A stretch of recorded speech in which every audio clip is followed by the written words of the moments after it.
A Moncton couple is bracing for their tap to run dry when the city shuts off their water, but it's not from unpaid bills. About 10 years ago, the city began installing smart meters that encourage conservation, but the couple doesn't want the city coming on their property to install technology they didn't ask for. CTV's David Bell has their story.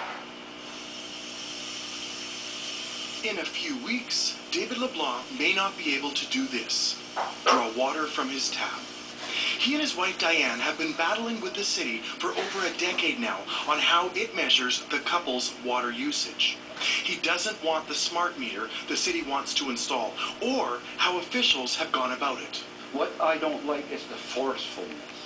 Really, basically, they want me to give them permission to invade my domain.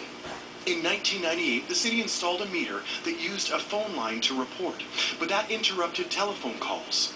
David removed the connection to the phone in 2000, and the city at the time agreed to allow him to report manually.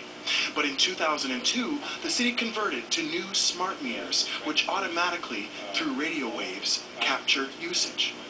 Mike Richard of the city's Public Works says residents cannot opt out of the system. It's a requirement. Council-approved system, and there's no exceptions to it. He says this type of metering results in significant conservation because residents can lower their bill by avoiding waste. We have 99.9% coverage. There's just a handful that are not metered. A seniors advocate says while he sympathizes with the couple, living within a municipality comes with obligations. You cannot afford to be independent. You are always interdependent within the community. The most recent letter sent from the city, and there have been many, says without compliance, they will be cut off next month. David is still hoping. My ideal outcome is if it's not broken,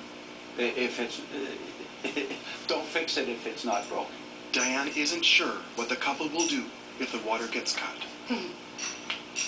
Don't really know. Don't really know. The LeBlancs have drawn their line in the sand. They say they don't want the city coming onto their property installing technology they didn't ask for. The city says without full compliance, metered users end up subsidizing non-metered users. The showdown is now set for August the 13th, so we'll have to see who blinks first, if anyone blinks at all. David Bell, CTV News, Moncton. Flag. Garrett McDonald, CTV News, Halifax. A Moncton couple is bracing for their tap to run dry when the city shuts off their water, but it's not from unpaid bills. About 10 years ago, the city began installing smart meters that encourage conservation, but the couple doesn't want the city coming on their property to install technology they didn't ask for. CTV's David Bell has their story.